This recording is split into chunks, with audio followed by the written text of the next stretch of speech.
Man, it's taking so darn long. Here we go.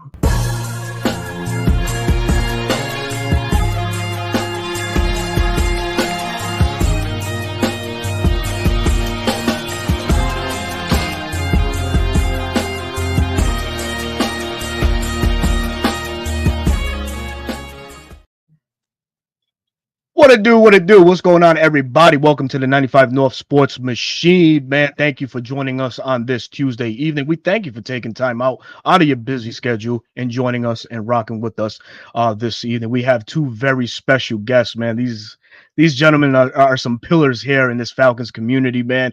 We have a guy that goes by every AKA known to man, but the one that sticks out the most is iron sharpens iron, and we have the hardest working man behind the scenes or running through the streets of flowery branches, Aaron may say, on one of his shows, Jarvis Davis, Aaron Freeman. Gentlemen, thank you for joining the show tonight. Aaron, how are you, man? Doing good, man. Football's almost back.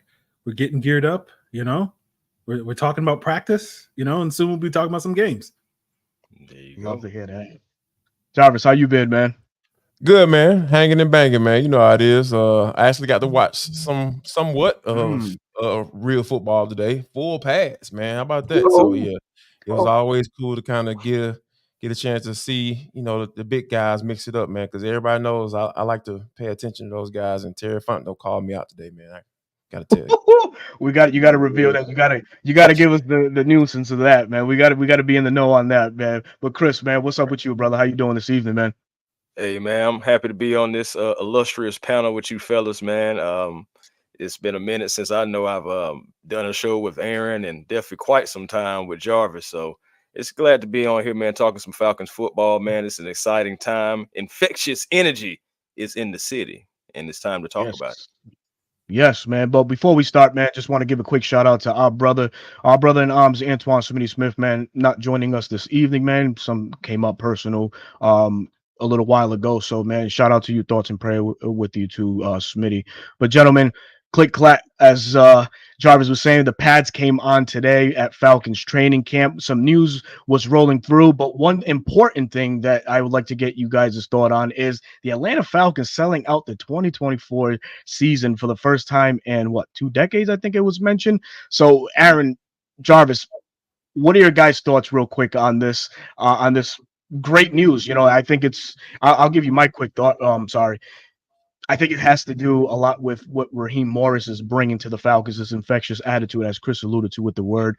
I think that all the metrics that he's going to bring to the table, his second chance with the Falcons, it's already spewing and showing through interviews that he does with several people, and he's just excited and embracing this opportunity yet again. And I feel like this plays a large part in the Falcons selling out in the 2024 campaign with the season tickets. But I'll flip it over to you, Aaron. What are your thoughts on that, man? No, I think you nailed it. I think this fan base wants a team that can win. They've been chomping at the bit these last couple of years for a team that can win. They believe Raheem Morris can bring that. They believe in, Kirk Cousins and Michael Penix. And so, with the quarterback situation seemingly handled for the short term and the long term, I think that gets a lot of folks excited. So I think a lot of people are ready for this team to win heading into 2024. Facts. Yeah. I think one of the things that kind of really stands out to me is that Arthur Blank is happy. I'm sure he's so happy right now. When you think about being sold out for the first time in 2 decades, Berto, like you mentioned, that's huge, man. That says a lot about the belief in what they're doing, because we haven't started playing games yet, right? Because it's one thing to sell it out, but can you keep them in the seats? That's gonna be the question to ask once Pittsburgh comes into town. So if you understand all of the excitement and that Raheem Morris brings, because it's just different vibes out there, man. When you talking to different players and everything like that, it's just vibes are just different. You talk to Drake London, he was talking about how, man, it's different from last year. And I know what he means, but a lot of times cats ain't gonna really throw certain people, and of course they're not gonna name names about why it's different, right? But you understand and point out, we talked about the quarterback and knowing where the ball is gonna be. Kyle Pitts talks about how Kirko wants him to be in certain spots, or here's where you need to be on this said play right here. You'll be in a safe space if you're in right here, and I'll be able to get you the football. So all of those things are, when you talk about the leadership that's going on right now with Ra down to Kirk and even Michael Penix, and as far as him just putting his abilities on display on a daily basis, and him being so excited about working with the ones, and he asking coach, "Hey, can I get some work with the ones today?" So it's just different vibes. It's competition. Everybody's eager. Everybody's ready to, prove that, hey, this is real. We can live up to the hype. And then, of course, the fan bases. That means with this season ticket thing, it just means that the fan base is right on board, man. So everybody's all on the same page right now. So let's keep it that way. Mm-hmm. Business is booming. It's booming. It's booming. Chris, what you say, man? I think Chris is frozen there. But we should we'll get his thoughts when he comes back. But locked in. You just look at his face. He's locked in, man. Focus, man. He's Vegas. He's ready right now. Damn, Chris, you back? You all right? Man, my goodness, man. I got a storm over here about me. I'm sorry. Y'all got to excuse me. Yeah, but as far as like how I feel, man, it's just shout out to the Falcons faithful for having that belief. But that belief comes from Coach Ra and his infectious energy, just like I said, because no matter whether the energy is good or bad, it can infect, it's in a group of people. And that's what it's done. So him coming in with his charisma, coming in with his coaching, doing things differently, it's really, encouraged the fan base. And that's why you see these sold out tickets. That's why you see that the Falcons faithful are going to come out to these games. And it's time, because it's time to take back our stadiums and stop having these visiting teams coming in looking like home teams. Plain and simple. That's fact. Yeah, we got a tough task week 1. Pittsburgh, they travel pretty well. But hopefully, Falcons show out a little bit more than they do. But moving forward, man, defensive line is the topic for this evening. But before we jump into the defensive line, man, we have to talk about the person that's running the defensive line. Chris, if I was to ask you, who is the Atlanta Falcons defensive line coach? Would you happen to know? Oh, yeah, I definitely know. A lot of people kind of, they put one of those puzzling looks on their face like, no, I genuinely don't know. For those that don't know, it is Jay Rodgers. Jay Rodgers, a coach that, was with the Los Angeles Chargers, last year, comes to this Falcons team this year under the same title, defensive line coach, but it's a coach that has had his hands on several big names throughout his career: Elvis Dumervil, DeMarcus Ware, Akeem Hicks, etc. But it's a guy that comes with some notoriety behind his name. He led a Chargers team last year that allowed opponents to average 113 yards per on rush and 10 touchdowns rushed in the end zone. So Jay Rodgers comes to Atlanta, has a good semblance of talented players on this Falcons roster. But Aaron, what can you add on as far as what folks can know more about Jay Rodgers and his responsibilities this year for the Falcons? Yeah, I think the challenge for Jay Rodgers this year is going to be developing a lot of the young talent that the Falcons have added over the last couple of years. They've gone heavy, especially on that interior D line with guys, and I think Jay Rodgers has a certain pedigree, right? Where I don't know if you look at his resume, whether you go back to his days in Chicago, his days in LA, and say, oh, he got this young guy in the building and he was able to coach him into a Pro Bowler type of player. But you do have a bunch of sort of established young players, like a young Joey Bosa, like Khalil Mack was a veteran at that point in time, but I'm blanking on Leonard Floyd. Leonard Floyd. Yeah. So there's a bunch of guys over the last couple of years. Eddie Goldman now here in Atlanta that were young players that were able to continue their development under him, right? And you're hoping for that for a guy like Zach Harris. You also have a lot of established veterans that were able to maintain their high level of play under him. So you're hoping that for Grady Jarrett and David Onyemata. So I think Jay Rodgers comes with a very solid pedigree of being a coach on a lot of really good defensive lines that were, some of the better defenses in the NFL, especially during those years in Chicago. And I think that's kind of the hope that you're hoping for in Atlanta, that he can develop some of these young guys. You're going to be able to manage, what I guess we would say like the twilight of Grady Jarrett and David Onyemata's careers. Like, they probably don't have, too many years left, but you're hoping that, whatever level that they can maintain that for however many years that is. And so I think that's, going to be a challenge for him. But I think based off of his resume, like, I think you can buy into the notion that he'll be able to do that. Right. And to kind of add what to Aaron's saying, I feel like the most important job for him is Ruka Roro, Arne Ebiketie, those type guys. I mean, I know he more so the defensive line specific, but like those are some of the guys that are going to have to, make sure they benefit from his teachings. Brandon Dorless, Braylon Trice, those guys are guys that, he's going to get credit for.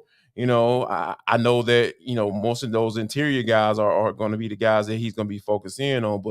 But I feel like, a guy like Ruka Roro is he's going to have to benefit for him. We're going to have to see why the Falcons, trade up in the second round to get a guy like that when a lot of people were saying that, hey, they maybe have reached a little bit. So I think that he can really establish a legacy of saying, hey, I know how to get these young pups in here and bring those guys to the level where people didn't think he was going to be. So he has a prime opportunity here for the Falcons in his first year as a defensive line coach. Indeed. And I already know a guy like you, Jarvis, you can understand that a guy in the trenches like that, he's Mr. We're just going to go out there and kick some ass, man. He's a former quarterback in his own right, but switch to the defensive side.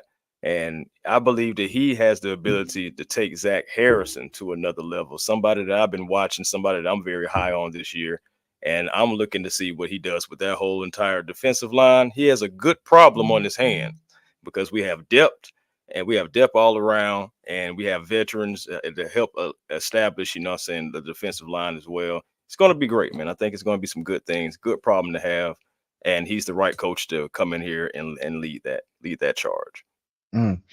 So on paper, gentlemen, would you say this is the most talented defensive line group that the Falcons have trotted out? I mean, a lot of folks, they kind of go back to that 2016, 2017 year, but the collection of players that we have this year, does it stand above the rest in your opinion? I can't say that. Reason why I say that, you say let's go to 2016. Who's going to be the double-digit sack guy and lead the league in, strip fumbles? Like, who's going to be that guy? Like, who do you think even capable of doing that? So yeah. No, that's a good question. We got Jarvis experiencing. Oh, there we go. Go ahead, bro. You froze up a bit. That's all. Oh no, my bad. Yeah, so you got to have that one guy, I feel, to be able to have that double-digit sack type guy. I can probably make a case for Arne Ebiketie potentially doing that, but I'm not putting no money. I'm not going to do that. So just you don't put no check on that, right? No. Oh man. It's tears in my household. I always tell Aaron, like, it's tears in my household. It goes my wife, kids, other stuff, and then me. Oh man. Gotcha. Spoken like a true family, man. Lord. Make that bet that this is the most talented, or they can be one of the most talented groups they've had. But I feel like there is a lot of potential here. I feel like talent and potential are two totally different things. You got to prove it first.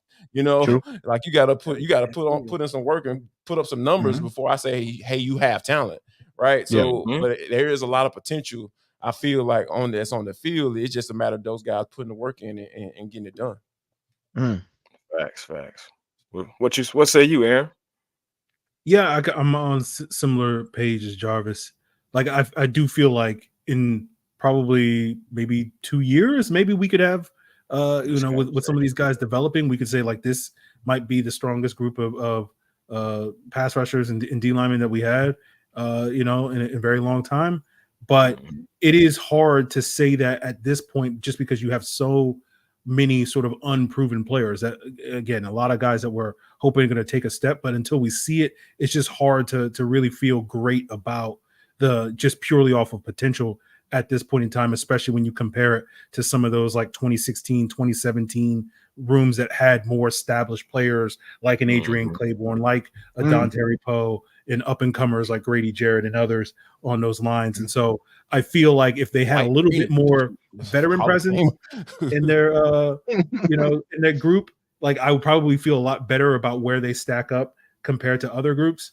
But right now I just look at, like I feel like if I was to put accolades on this current group, I would say like probably their depth is probably as good as we've seen in recent years, especially as some of the young guys sort of step up. But I don't know if you have the top end guys, that foursome where you just like, okay, we're going to put 4 guys on the field and it's going to be the 4 horsemen of the apocalypse getting after getting to the running back like that. I don't know if we're at that stage yet. And so that's why I think you go back to like units like 06 when they had John Abraham and Patrick Kearney and Rod Coleman and those guys.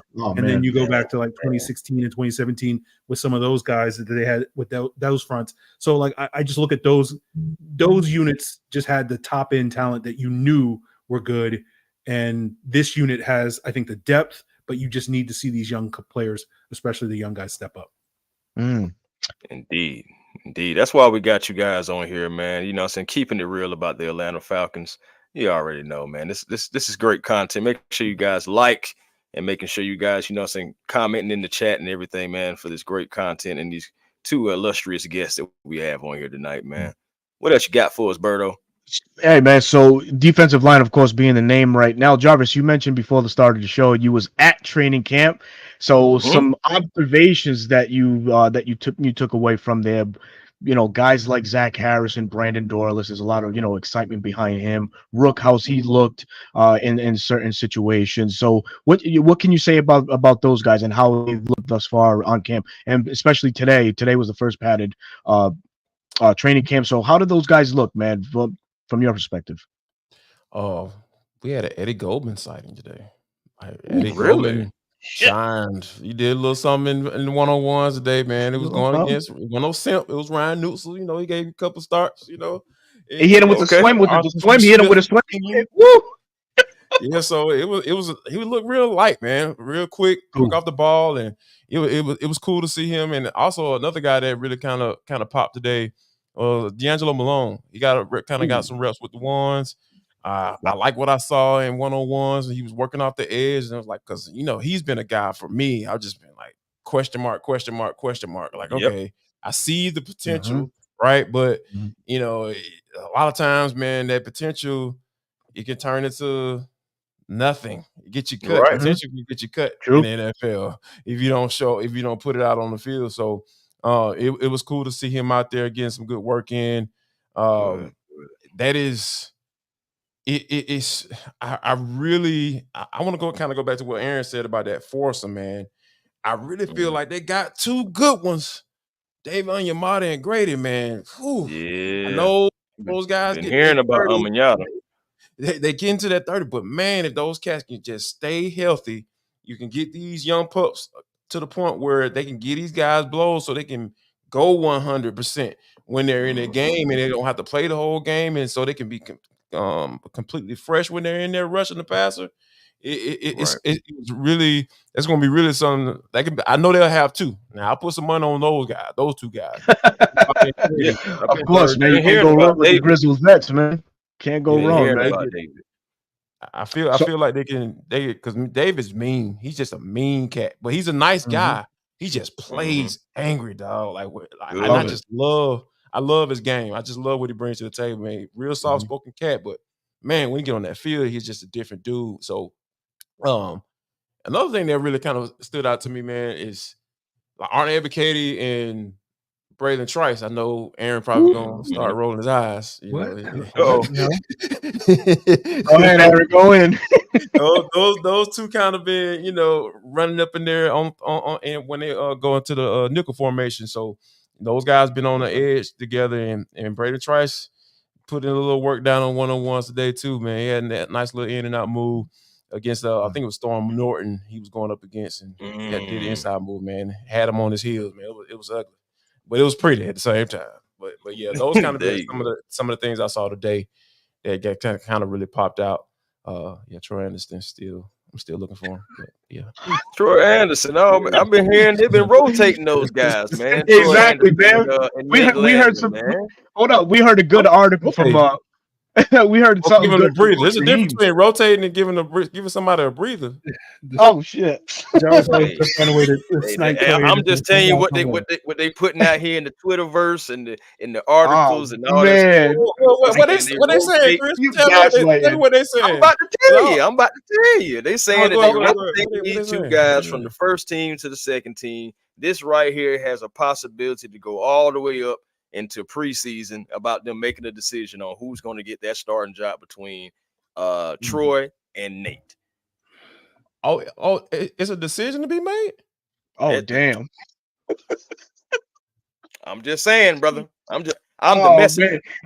Hey, look, man. I am in June, it was said that if and I quote from what Troy Anderson said, he goes, if your voice is not being heard, then you're not doing your job. And then Coach Raheem kind of piggybacked on that statement by saying you're hearing more of Troy Anderson now in practices. So are you saying that you haven't heard any of that? That's cap. I'm just saying, man. I just go off what I see. You know, y'all can say I'm wrong. That's cool. I don't mind being wrong. Oh no, absolutely not. I say what I see. If I ain't seen it, I can't sit up here and vouch for it. I ain't gonna vouch for it if I ain't seen it. That's just me, dog.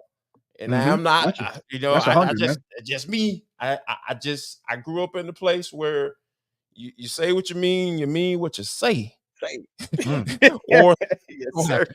You know, so that's why I say I haven't seen it just yet. And Nate Landman has been just shining. Yeah. Man, go ahead, dog. Go ahead and shine. But I got something. I think Aaron. I think Aaron is chomping at the bit here. He has something. Please let him as off the cordial, lead. as cordial as he has been, very quiet. As he states, he's the most humble podcaster in this YouTube universe. Aaron, please go ahead, man. Look. I Jarvis. Me and Jarvis got this thing going on. Troy Anderson, Nate Landman. So he just found a way. We're talking D-line, and somehow Jarvis. It's okay.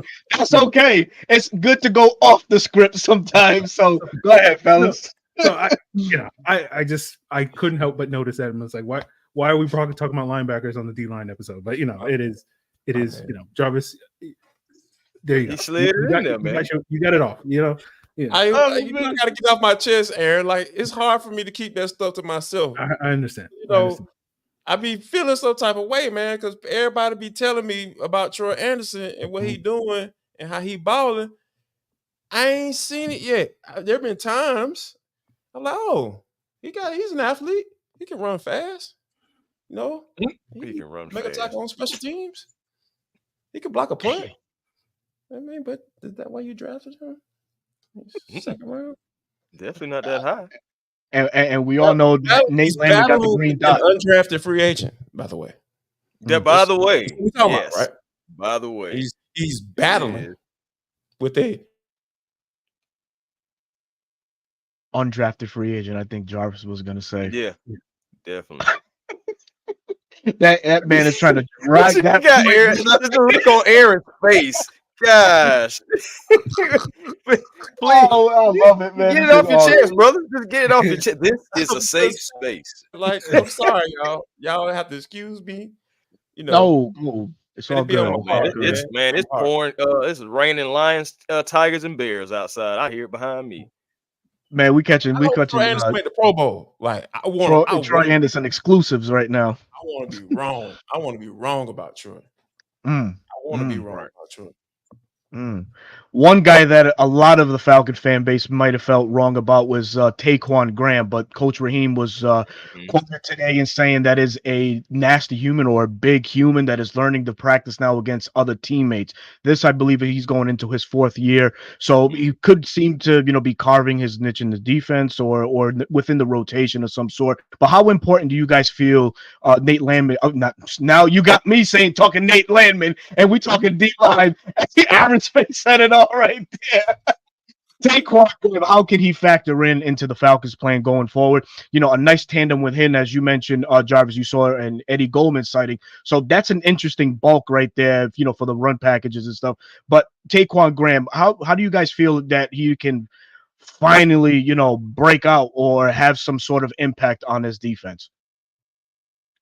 Well, for me, it's been a pleasant surprise that TQ has sort of been getting those. I was thinking that was going to be Zach Harrison or Rook, sort of taking that role as the sort of the third guy in that 3-man front. But it's nice to see, because we did see when the last time the Falcons were in a 3-4 defense, saw TQ play really well in 2022. And then unfortunately, sort of season got derailed by that injury. And then last year, it just wasn't quite the same playing in a 4-man front. And I think coming back from that knee injury. And so it does seem good to hear that, like, he's seemingly rounding back into form. And we saw in that 2022 season, he was a force against the run. There was maybe not as much juice as a pass rusher in that role that year. But like, if he's, sort of continued his progress and his development, not only can he be a force against the run, can he also be someone that can, impact in the passing in terms of the pass rush. And, as piggybacking on what Jarvis said earlier before, he had to derail the snipe at Troy Anderson, adding a third guy to that mix alongside Grady Jarrett and David Onyemata would be huge for this Falcons team. Indeed. Jarvis, care to about TQ? talk TQ up a little bit here? We've been hearing a lot of great things from him. Lights went out over there. I thought he had did that at first. Oh, man. But I say, that's how you feel about TQ? You turned the lights out on him? What can you say, Chris, about TQ and his possible emergence in this Falcons defense? As Aaron was talking, back now in the 3-4, as we all know, Dean Pease brought that 3-4 scheme. He was drafted under that scheme. So, Taquan Graham now being a possible factor or force again in this 3-4. What are your thoughts on that? Well, again, I mean, just like, we've already alluded to, he was pretty much drafted for a 3-4.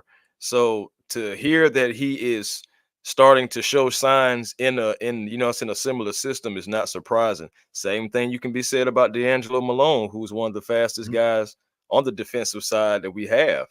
So it's just like, I'm not really surprised. If anything, I'm encouraged to hear that these players are able to possibly get a niche and possibly get a spot on this team and show that, so that they are capable of doing everything that we need them to do on the defensive side of the ball.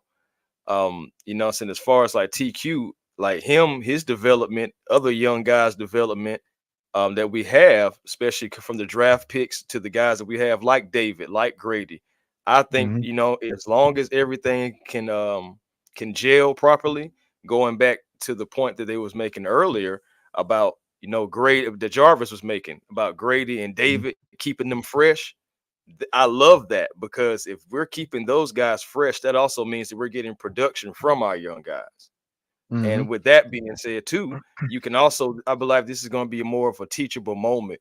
Grady, coming off of the injury, got to step back and see how the game was not being a player. So I believe we're not going to get just a Grady Jarrett, the player. I think it's going to be a Grady Jarrett, the player coach, who's going to be coaching these guys up. These guys are going to be able to gel, come out there, produce, hopefully, so we can keep guys like Grady, guys like David fresh to go after it and get after it each and every play that they're called upon.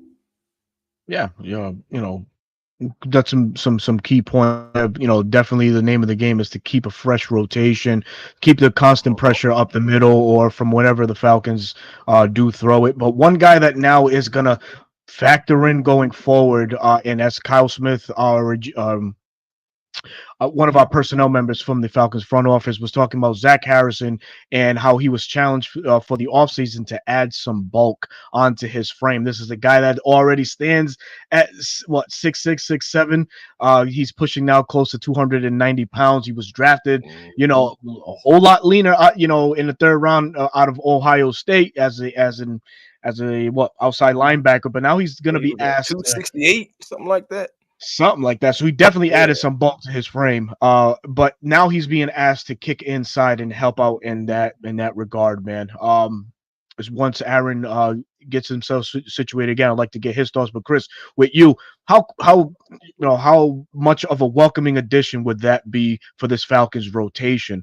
Adding a guy like Zach Harrison, who also, by the way, can play on the outside too. So this is a tweener that can do both things, man. Man, listen, Zach Harrison again. I'm high on Zach Harrison. I believe he's going to wreck a lot of stuff, man. I think he's going to wreck stuff. I believe he is going to be in opposing offense's backfield. The man has an IQ, okay? He can shoot the gap, check the gaps, and still keep containment. He can push the lineman back and start a new line of scrimmage in order to obtain, the tackle or the tackle for loss, whatever he needs to do, man. Zach Harrison is a smart player.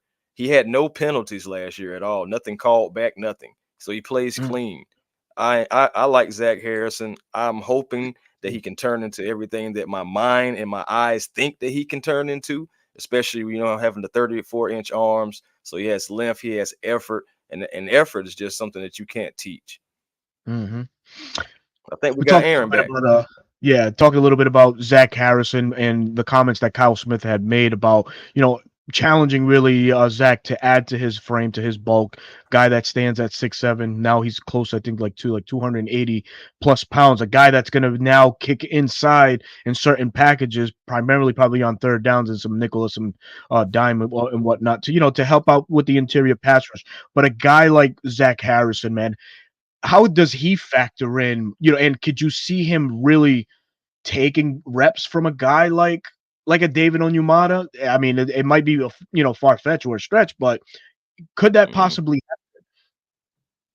Yeah, I think so. Harrison was the guy that I was most intrigued by, sort of being that third guy in the D-line rotation, more so than Graham. But, as I said earlier, it's nice to hear that Graham is sort of taking the lead in that group. But, I think Zach Harrison, the thing that to me, hearing that he's sort of bulked up to around 290, to me is music to my ears, because like the player that I thought he was at Ohio State was a player that was a bully, that had sort of elite power in terms of his ability to generate power with his length and his ability, doing it at 260, 270 or whatever, and now adding another 20 pounds of mass to it, I think is going to be huge for him. And like that was my one knock on Zach Harrison coming out of Ohio State, because like watching him at Ohio State, he's out there trying to be Nick Bosa, and I'm like, my guy, you're not Nick Bosa. That's not your game. Yeah, go through guys. Like you can just like bully guys. And so again, that's why, like, to me, hearing that he's kind of bulked up to me is music to my ears. And so I definitely think he can carve out a role in this rotation. Especially as maybe like a more of a 5 technique where you have Grady Jarrett and David Onyemata maybe playing a little bit more 3 and maybe some 1 technique. And so I think that's kind of the natural sort of role that, I can envision Zach Harrison bringing to the table. And, whether that's going to lead to him getting a lot of snaps on those passing downs, again, remains to be seen. It's just a question of sort of like, do the Falcons feel better about him rushing from the edge than, Arnold Ebiketie or Braylon Trice or whomever? But I think he'll definitely be in the mix, certainly in some of those passing situations. And I think with his power to be able to collapse the pocket, I think he can be kind of a force as a pass rusher as well as a run defender when he gets on the field. Yeah, I really envision him with the adding so much to his frame. Also, Raheem possibly using him in that Michael Hoysett role that he used Hoysett in with the Rams. A guy that played on the edge and also helped out in the middle of the defense as well. So that could be a good trajectory for Zach Harrison. But if he turns out to be this sack better, then just leave him where he's best. And if it's inside, then by all means. We got Jarvis Davis that joined us again. Jarvis, we was just talking a little bit about Zach Harrison and how he was challenged in the offseason to really add to his frame, to his bulk. The young man stands at 6'5", 6'6". He was drafted and he was weighing around 260. He's up to like 290 pounds. So having him now, to add to this rotation, what are your thoughts on Zach Harrison as the player, and what are your thoughts on him factoring into this year's plan, year 2 for Zach Harrison? I think the name of the game is to be able to establish himself about and being a player, right? Because we saw what he was able to do towards the end of the season. So you see how he got once he started getting comfortable and being in it, being in the NFL and understanding like what his capabilities are. I feel like Calais Campbell had a really good influence on him. Just kind of because Calais is almost very similar, as far as like in build, not necessarily height exactly, but you talk about a guy that can kind of fluctuate between that defensive tackle and have an advantage, and also be on the edge as well and have an advantage also. So when you have a guy that has those capabilities and the length to be able to do both, yeah, I feel like especially when you're in a 3-4 base defense, that you do nothing but open yourself up to be able to just really go out there and be effective. Because I was talking to Lorenzo Carter about as far as about how he likes how he's going down to that outside linebackers, going into that outside linebacker, because he kind of gives them the flexibility to be able to rush and drop into coverage as well. So he understands why he's comfortable in that spot. I feel like Zach Harris, this is the year for Zach Harrison to understand, like, where do you feel the most comfortable? Where do you feel like you can eat the most? Can you eat down lining up over that guard, or can you eat lining up over that right tackle and being that heavy defensive end in certain situations? So I feel like this is the year for Zach to kind of find where he's comfortable, because regardless of what system they run, regardless of who's the defensive coordinator for the next how many years he's here, he's going to have to figure out where he's most comfortable and where he can be most productive, and eventually figure out a way contract. Right. Guys, am I crazy for feeling like he can possibly do both? Just let me know I'm crazy or I'm a homer if I feel that way. Anybody? He should be able to do both. So playing inside or outside? Yes. Yes. Yeah. Being it, yes. I don't think you're crazy. I don't think you're crazy. No, I don't think you're crazy. This lightning dog going crazy though. Boy, what you talking about? I thought somebody came up in the house, man. I was about to go run and go get some real quick, man. I got hey, man. One thing about it, when the family needs you, hey, the podcast can wait. Right, exactly. Hold up a minute. Who's that? All right, yep. Gotta check it out. Commercial break. Yo, for real, man. Oh man. But this has been great talking defensive line. So we're gonna move on now to our last segment. I know both of you gentlemen have to go soon for other things that you guys have going on this evening. But your overall expectation on this defensive line as a unit, do you feel like this is a unit that can take off if the season started tomorrow? Obviously, probably the short answer is no, but do you see this group finding its niche as the season goes on and being really one of those top defensive lines known across the NFL? I will say, I'm not expecting them to come out of the gates firing all cylinders. I expect this to I think the whole team is going to be like, September may not be, everything it's cracked up to be. We'll see how it goes. I think you have 3 tough matchups to start the season. Then you got some divisional games, but I really do feel like the season and the schedule sets up for this team, whether we're talking about the offense, whether we're talking about the defense, to kind of find its footing somewhere around mid-season and then see what we can do from that point in time. And I think that's really, especially given how young this D-line is.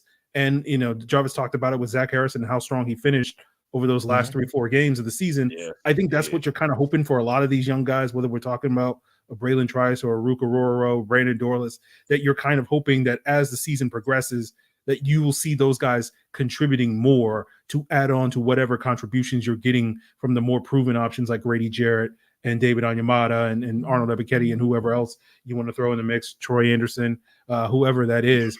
So, I think with a lot of these young guys, but I really do think like this unit can really grow together over the course of the season, and sort of where they are in December may be in a lot better place than where they are in September. And if the Falcons obviously are in playoff contention and potentially making the playoffs, like that's a good place to be where you're firing on all cylinders late in the season. You know, the line that I said a bunch last year that I'll probably wind up repeating a bunch this year is not how you start, it's how you finish. And I think that bodes well for this defensive line. I think that, you know, given like Aaron mentioned, we talk about those matchups to start the season. You talking about the Eagles, Chiefs, you know, the Steelers, like those are some two of those teams want to punch you in your mouth. You know, Kansas City, they want to slang around the yard, but two of those teams want to punch you in the mouth. And I think that plays into the Falcons' favor because I really feel like this group, from a run stopping standpoint, man, they should be really good against the run. They should be really good against the run because especially if they're in that 3-4 base, because I like what I saw Smith Williams today. Dude has a lot of good technique as far as being able to set that edge. Obviously with Taquan Graham, he likes to stop the run. David Yamada, he likes to stop the run. We know what Grady can do. So when you have those three guys in the game at the same time, and we know what Pittsburgh gonna run the football, I feel like that plays into this unit's favor because, like Aaron mentioned, I don't feel like they're gonna come out like gangbusters when it's 3rd and long, and they're gonna be putting the quarterback on the ground every time.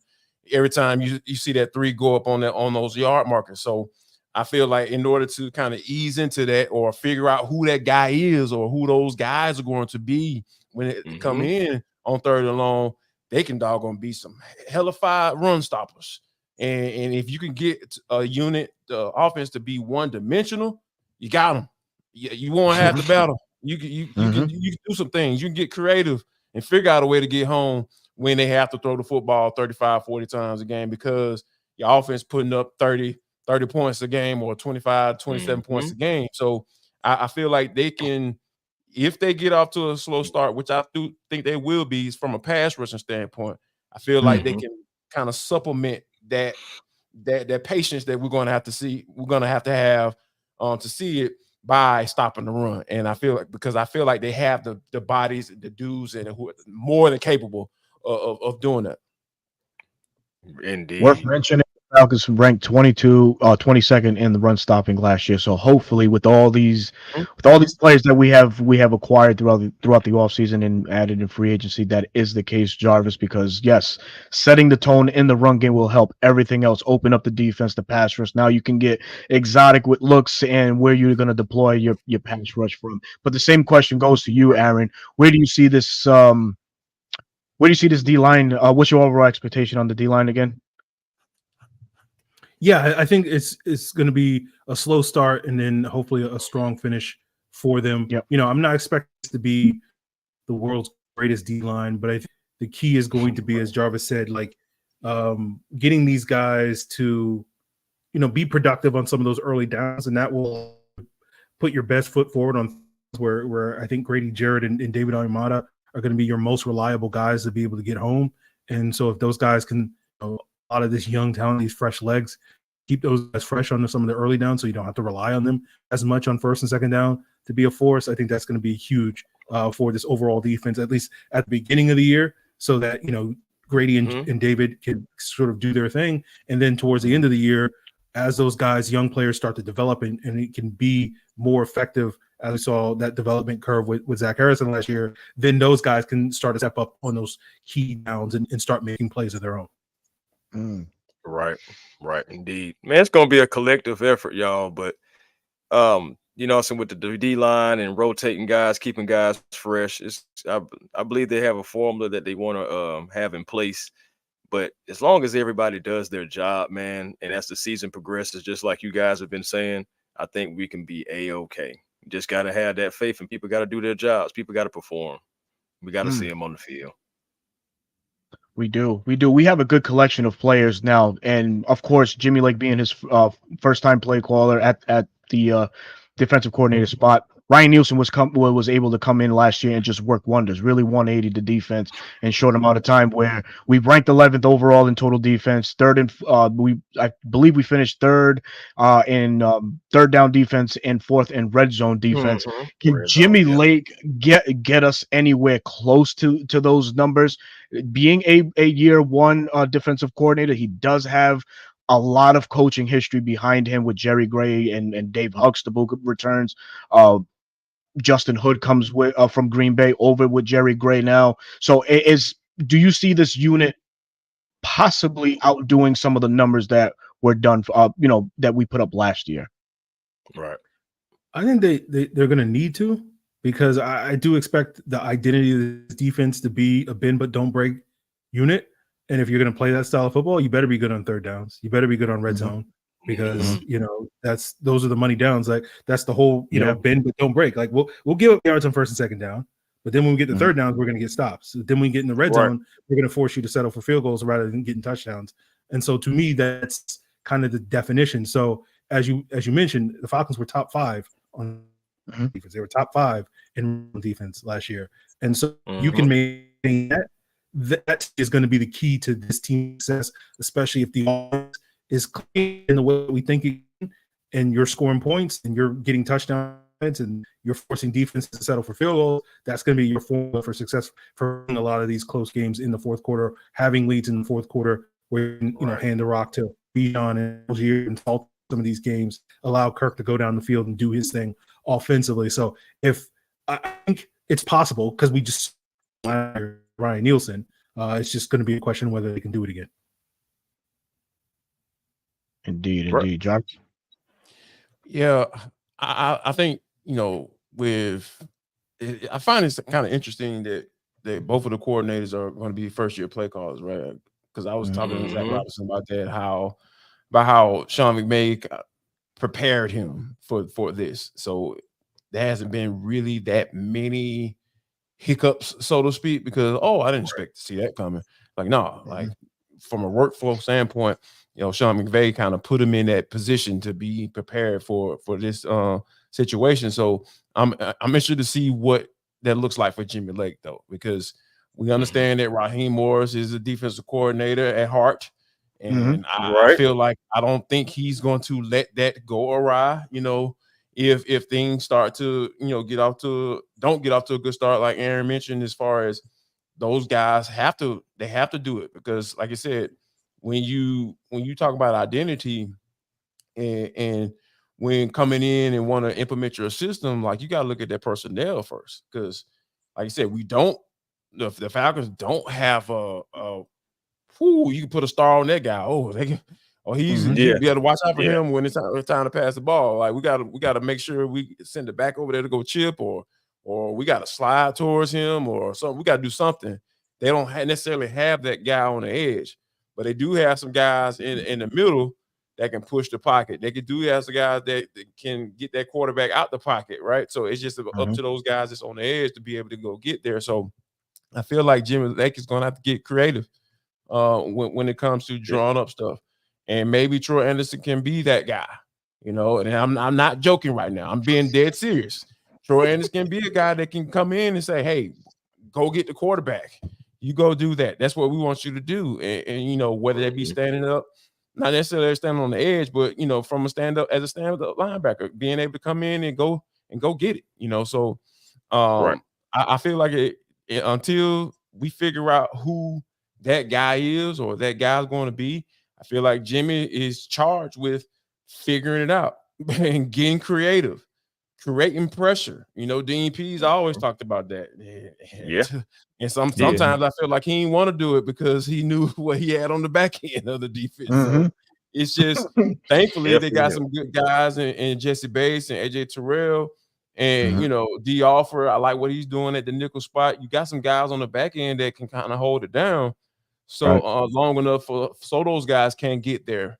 So or be able to cover for 1 second longer, because that, hey, if I just hold on for a little bit longer, I know those young pups gonna get it up front. I love it, man. Indeed. Chris, what you got, Chris? We got one more before we get out, bro. Oh shoot, man. As far as the defensive line overall expectations, man, I just want everybody to do their job, get off the field on third and fourth down. But I know the offense, if they're clicking on all cylinders, or if they're just at least producing, doing their job, it will definitely help the defensive line, the defense totally, because again, you're putting up points, you're putting pressure on the other team, and they possibly may make some mistakes, and you can take advantage of it. So overall, just try to like bend but don't break. Make sure third and fourth down, we take care of business right there. And I believe you do that, we'll be fine, y'all. Mm. Grady has been mentioned so much, throughout this throughout the Falcons camp, and he's coming back from his Right. injury and stuff like that. He's probably undoubtedly undoubtedly the leader on this defense. If not Grady this year, for whatever reason, he takes a step back in that. Who do y'all see on this defense emerge as that other go-to guy on this roster, on this defensive roster? Well, I'll pick the other veteran. I'll go with Onyemata. I think we kind of saw him kind of step into that role for the 6 weeks that Grady was injured, and before he himself got injured late last year as well. So he kind of had to be the guy. You gotta trust your veterans to kind of perform that role. Last year you kind of had Onyemata and Calais Campbell have to kind of step up in the back half of the season with Grady Jarrett out of the lineup as that leader. So I think he's the clear-cut favorite. If I was trying to pick from any of the sort of young, I guess that's probably where someone like TQ has an advantage, just because he's been around the block a little bit more than some of these other guys. And so, he's gone through the ups and downs of an NFL season. He's dealt with the injuries and trying to, come back from adversity and all those various things. So I guess if there was a third person in that group, I'd probably put TQ on that list. And for me, I'm going to put a lot of pressure on this young man. It has to be Arne Bukater for me, because like you've seen you're starting to see a methodical progression. I'm gonna call it that, a methodical progression in his skill set. Because last year there were times where he would win the matchup, but for whatever reason, he couldn't get home. Whether a guy will be a break contain on the other side and the quarterback take off running the other way and he misses him, or he just or it's a draw coming up the way, coming from where he was coming from.